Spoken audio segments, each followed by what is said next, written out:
ದೋಸ್ತರ, ನೀವೆಲ್ಲ ಗಮನಿಸಿರ್ಬೋದು, ನಮ್ಮ ಸಾಂಪ್ರದಾಯಿಕ ಬೆಳೆಗಳಾದ ಭತ್ತ ಹಾಗೂ ಇನ್ನಿತರೆ ಬೆಳೆಗಳನ್ನು ನುಂಗಿ ನೀರು ಕೊಡಿದಂತಹ ಈ ಗೋವಿನ ಜೋಳ ಎಲ್ಲಿಂದ ಬಂತು ಮತ್ತು ಇದರ ಹಕ್ಕಿಕತೆ ಏನು ಅನ್ನೋದನ್ನು ಸ್ವಲ್ಪ ತಿಳ್ಕೊಂಬರೋಂಬರ್ರಿ. ಗೋವಿನ ಜೋಳ ನಮ್ಮ ಮೂಲಭೂತ ಬೆಳೆ ಅಲ್ಲ, ಇತ್ತೀಚೆಗೆ ನಮ್ಮ ದೇಶಕ್ಕೆ ಬಂದ ಬೆಳೆ. ಒಂದು 15-20 ವರ್ಷಗಳಿಂದ ಇತ್ತೀಚೆಗೆ ಈ ಬೆಳೆ ನಮ್ಮ ದೇಶಕ್ಕೆ ಬಂತು. ಮೂಲತಃ ಇದು ಅಮೇರಿಕಾ ದೇಶದ ಬೆಳೆ. ಅಮೇರಿಕಾ ಸಾಕಷ್ಟು ಪ್ರಮಾಣದೊಳಗೆ ಈ ಬೆಳೆಯನ್ನು ಬೆಳೀತಾರೆ. ಅದು ಬಿಟ್ಟರೆ ಚೀನಾದಲ್ಲಿ ಇದನ್ನು ಹೆಚ್ಚಿಗೆ ಬೆಳೀತಾರೆ. 8,000 ವರ್ಷಗಳ ಹಿಂದೆ ಈ ಬೆಳೆ ಉಗಮ ಆಯಿತು ಅಂತ ಹೇಳಿ ಇತಿಹಾಸ ಹೇಳ್ತತಿ.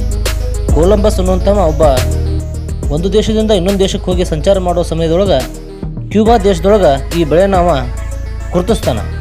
ಅಲ್ಲಿಂದ ಅಮೇರಿಕಾಗೆ ತಂದು ತಳಿ ಅಭಿವೃದ್ಧಿ ಮಾಡಿ ಅಲ್ಲಿಂದ 8,000 ವರ್ಷಗಳಿಂದ ಇದನ್ನು ನಾವು ಬೆಳೆಯಕತ್ತೀವಿ. ಇವತ್ತು ಸಾಕಷ್ಟು ಪ್ರಾಮುಖ್ಯತೆ ಈ ಬೆಳೆಗೆ ಬಂದೈತಿ.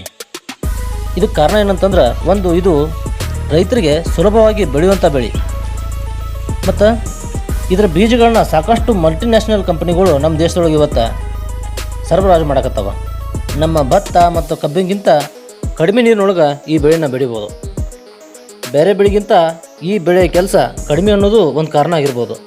ಇಷ್ಟೆಲ್ಲದರ ಜೊತೆಗೆ ಇದನ್ನು 47% ಕೋಳಿಗಳಿಗೆ ಆಹಾರ ಆಗಿ ಕೊಡಾಕತ್ತೀವಿ, ಮತ್ತು 12% ಪಶು ಆಹಾರ ಆಗಿ ಕೊಡಾಕತ್ತೀವಿ.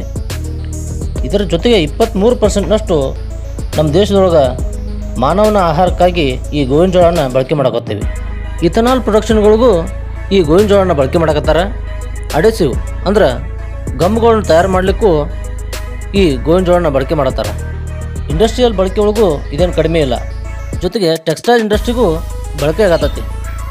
ದೋಸ್ತರ, ಇತ್ತೀಚೆಗೆ ಗ್ಲೂಕೋಸ್ ಪುಡಿನೂ ಇದರಿಂದ ತಯಾರಾಗತ್ತತಿ. ಅಮೆರಿಕದೊಳಗೆ ಈ ಗೋವಿನ ಜೋಳನ 1 ಹೆಕ್ಟರ್ಗೆ ಸರಾಸರಿ 96 ಕ್ವಿಂಟಲ್ ಬೆಳೆಯಕತ್ತಾರ.